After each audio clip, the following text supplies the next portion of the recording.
ఓం శ్రీ మాతృ నమః. శ్రీ గురుభ్యో నమః. అమ్మవారి పిలుపు ఛానల్కి స్వాగతం అండి. ఆ అమ్మవారి యొక్క ఆశీస్సులు మనపై ఎప్పుడూ ఉండాలని మనస్ఫూర్తిగా కోరుకుంటూ ఈరోజు వీడియో అయితే స్టార్ట్ చేయబోతున్నాను ఫ్రెండ్స్.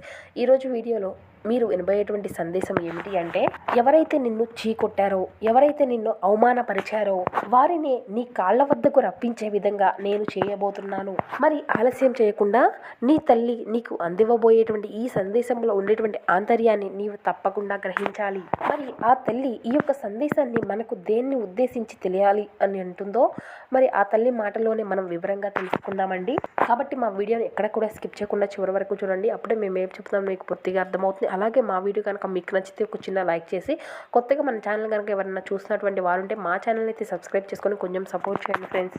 అలాగే ప్రతి ఒక్కరూ కూడా ఓం శ్రీ మాత్రే నమః అని ఒక చిన్న కామెంట్ చేయండి. బిడ్డ, నిన్ను ఎవరైతే నలుగురు ముందు అవమానపరిచారో, ఎవరైతే నిన్ను అవహేళన చేశారో వారే నీ కాళ్ళ దగ్గరకు రాబోతున్నారు. నీవు నమ్మడం లేదు కదూ? చూడు, నీ యొక్క ప్రవర్తన గురించి, ఇంతకు ముందు నీ యొక్క జీవన పయనాన్ని గురించి, అలాగే నేటి తరంలో నీకు వచ్చినటువంటి మార్పుల గురించి వివరంగా చెప్తాను, విను. చూడు, నీతో మాట్లాడాలి అని అనుకునేటువంటి వారిని ఎప్పుడూ కూడా నీవు అసలు విస్మరించనే వద్దు. ఎందుకో తెలుసా?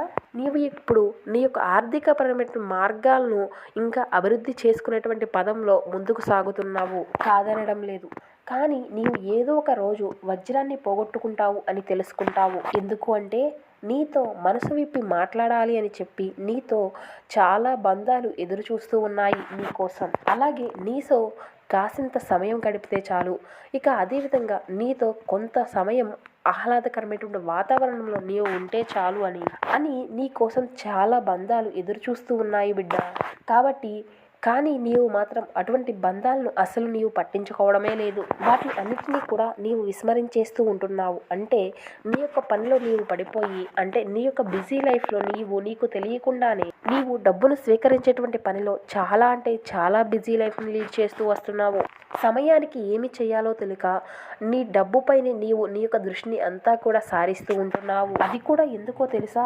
ఎవరైతే నిన్ను అవమానపరిచారో, ఎవరైతే నిన్ను అవహేళన చేశారో, ఎవరైతే నిన్ను బాధకు గురి చేస్తూ ఉన్నారో అటువంటి వారి దిశగా వారికి ఒక గుణపాఠము అనేది నేర్పాలి అనేటువంటి ఆలోచనలతో నీవు డబ్బుని సాధించాలి అనేటువంటి దిశలో నీ వైపు ఉండేటువంటి మార్గాన్ని అంతా కూడా మార్చుకొని ఆ దిశగానే నీవు పరుగులు పెడుతూ ఉంటున్నావు. ఈ దిశగానే నీవు అధికంగా పరుగులు పెడుతూ ఉన్నావు. అయితే నీకు ఒక మాటను చెబుతాను, గుర్తుంచుకో. నేను ఒప్పుకుంటాను నీకు నీ మనసుకు ఎంత బాధగా ఉంటుందో. అలాగే నిన్ను ఎవరైనా కానీ నలుగురు ముందు అవమానపరిచినా, నిన్ను తేలిక చేసి మాట్లాడినా, ఎవరైతే డబ్బు కోసం నిన్ను చిన్న చూపు చూసినటువంటి వ్యక్తులు ఉన్నారో వారి అందరికీ కూడా ఒక సమాధానం చెప్పాలి అనేటువంటి దిశలో, వారందరికీ కూడా ఒక గుణపాఠం చెప్పాలి అనేటువంటి ఆలోచనతో నీవు ఈ మార్గాన్ని ఎంచుకున్నావు. అవును, నేను ఒప్పుకుంటాను. కానీ వారి యొక్క అవమానాలను, వారి యొక్క చిన్న చూపును నీవు పట్టించుకుంటే నీ జీవితంలో ఎప్పుడూ కూడా ప్రశాంతంగా ఉండలేవు. ఎందుకంటే మన మనసుకు నచ్చినట్లుగా మన యొక్క జీవితంలో మనకంటూ ఒక గుర్తింపు వచ్చే విధంగా మనకు ఇష్టం వచ్చినటువంటి మార్గంలోనే మనం బ్రతకాలి.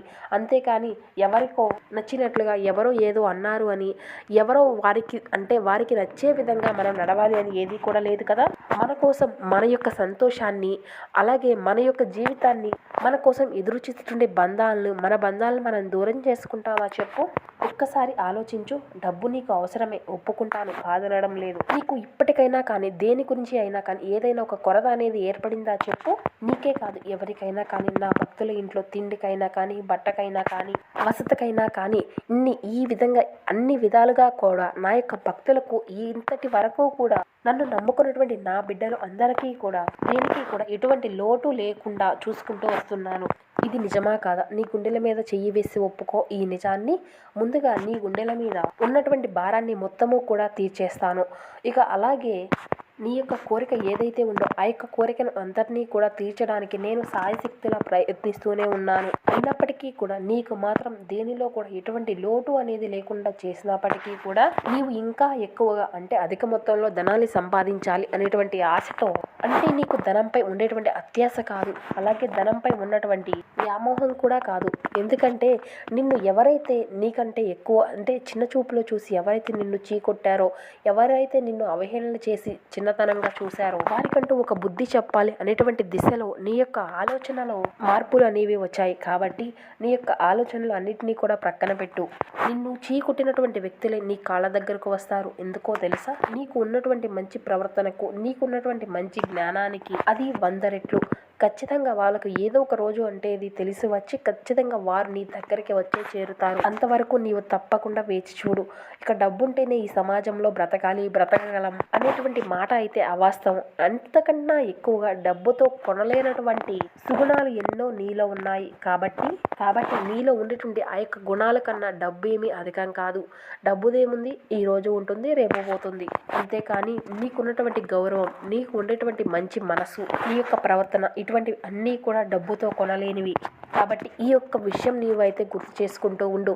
నీ కోసం చాలా బంధాలు ఎదురు చూస్తూ ఉన్నాయి. వారితో మనసు విప్పి మాట్లాడాలని చెప్పి, వారితో ఆ యొక్క సమయాన్ని గడపాలి అని చెప్పి ఆ బంధాలు చాలా రోజులుగా ఎదురు చూస్తూ ఉన్నాయి బిడ్డ. కాబట్టి సమయాన్ని కేటాయించు. డబ్బుదేముంది, ఈ రోజు ఉంటుంది, రేపు పోతుంది. నీ అవసరాలకు సరిపడా డబ్బు ఉంటే చాలు కదా.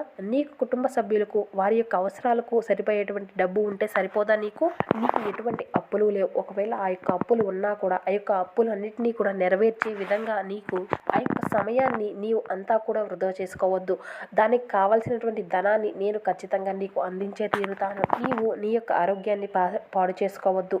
నీవు కాసంత ఒత్తిడిగా నీ యొక్క ఆరోగ్య విషయంలో అంటే నీవు లేనటువంటి ఆలోచనలతో నీ యొక్క సమయాన్ని అంతా కూడా వృధా చేసుకుంటూ ప్రశాంతంగా ఉండాలి అన్నా కూడా ఉండలేకపోతున్నావు. కాబట్టి ఈ డబ్బు కోసమే నీ యొక్క మానసిక ప్రశాంతతను అంతా కూడా పాడు చేసుకోవద్దు అనేటువంటి మాటనే నా యొక్క మాటగా నీవు గుర్తుపెట్టుకో.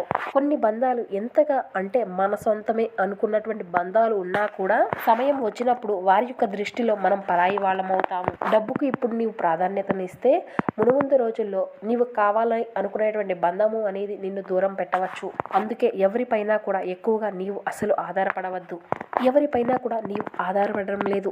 చక్కగా నీ పని నీవు చేసుకుంటూ నీ యొక్క వృత్తిలో నైపుణ్యాన్ని కూడా నీవు పెంచుకుంటూ వస్తున్నావు. మెలకువలు నేర్చుకున్నావు, జ్ఞానాన్ని పొందావు. అన్నిటికీ కూడా చాలా అంటే చాలా మంచి స్థాయికి ఎదిగేటటువంటి రోజులు నీ ముందుకు వచ్చేటువంటి విధంగా ఒక మంచి ఖచ్చితమైనటువంటి అవకాశాన్ని నీ ముందుకు తీసుకురాబోతున్నాను. కాబట్టి ఈ విషయంలో నీవేమీ కానీ ఎటువంటి అసహనాన్ని కానీ అపనమ్మకాన్ని పెంచుకోకుండా ధైర్యంగా ఉండు. ఎక్కువగా నీవు ఏదో ఆలోచించుకుంటూ నిన్ను ఎవరైనా ఏదైనా అన్నారు అని చెప్పి వారిని నీవు ఏదో చెయ్యాలి అని, వారికి నీవేంటో నిరూపించాలి అని ఇటువంటి దిశగా నీవు ఆలోచనలు అసలు చేయవద్దు. నీ యొక్క మనసు ఏమిటో నాకు తెలుసు. జీవితంలో కొన్ని సమస్యలు సహనంతో పరిష్కారం చేస్తే తప్పకుండా వారికి బదులు అనేది ఖచ్చితంగా వస్తుంది. మరి కొన్ని సమస్యలకు సహనంతో ఉండడమే ఒక మంచి పరిష్కారం అవుతుంది. కాబట్టి నీ సమస్యకు నీవు ఎంత సహనంతో ఉంటావో దానికి అంత మంచి పరిష్కారము అనేది నీకు కలుగుతుంది. ఎందుకంటే నా మాటగా ఇది గుర్తుంచుకో. ఎందుకంటే ఎప్పుడు కూడా నా బిడ్డలకు ఒక మంచి స్థాయిలో ఉండాలి అని చెప్పి ఈ తల్లి ఎప్పుడూ కూడా తహతహలాడుతూ ఉంటుంది. జీవితంలో ఎప్పుడు ఏది జరుగుతుందో మన చేతుల్లో ఉండదు కదా బిడ్డ. కాబట్టి జీవితంలో ఎప్పుడు ఏ విధంగా ప్రవర్తన అనేది ఉండాలి అన్నది మాత్రం మన యొక్క విజ్ఞతకే వదిలేస్తుంది ఆ యొక్క భగవంతుడు. కాబట్టి ఈ యొక్క విషయాన్ని మాత్రం నీవు తప్పకుండా గ్రహించి నీకున్నటువంటి ఈ యొక్క చిన్నపాటి జీవితంలో అందరితో ఏ విధంగా ఉండాలి, అసలు వారితో ఏ విధమైన మలుపు అనేది ఉండాలి, వారితో ఏ విధంగా ప్రవర్తించాలి, వారి కోసం ఏ విధమైన సమయాన్ని కేటాయించాలి, వారిని ఏ విధంగా ఆనందపరచాలి, ఈ దిశలో నీవు నీ యొక్క ఆలోచన అనేది ఉండాలి. తప్పకుండా నీకు ధనము అనేది అభివృద్ధి జరుగుతుంది. గుణం మాత్రం తగ్గుతుంది అని తెలుసుకో. అంతస్తులు పెరుగుతాయే కానీ ఆత్మీయతలు ఎప్పుడు కూడా తగ్గిపోతాయి. బాహ్య సౌందర్యం పట్ల అంతర్గత పెరుగుతుంది, అంతర సౌందర్యం పట్ల శ్రద్ధ తగ్గుతుంది. అర్థం లేనటువంటి ఆకాంక్షలు పెరుగుతాయి. డబ్బు పట్ల అర్థవంతమైనటువంటి జీవితము అనేది జీవనం తగ్గిపోతుంది. మనిషికి అహం, ద్వేషం అన్నీ కూడా వచ్చి పడతాయి. మనసుకు అసలు సంతోషం, శాంతి, అహం ఇటువంటివి అన్నీ కూడా దూరమైపోతాయి. కాబట్టి జీవిత నాళాన్ని ఒక్కవైపే కాదు రెండు వైపులా కూడా చూడాలి. ఏది ముఖ్యం, ఏది అశాశ్వతం అనేటువంటి విషయాలను నీవు తెలుసుకొని అతిని తగ్గించుకుంటూ యథావిధిగా నీ యొక్క జీవన శైలిని ఎంతో ప్రశాంతంగా కొనసాగించుకుంటూ ఉండు. అప్పుడు మాత్రమే నీ యొక్క జీవిత పయనానికి అర్థము అనేది ఉంటుంది. ఇది ఈ రోజు నీ తల్లి నీకు చెప్పాలి అనుకునేటువంటి మాటగా నీవు గుర్తుంచుకో. తప్పకుండా ఈ సందేశం నీకు నచ్చే తీరుతుంది అని అనుకుంటున్నాను.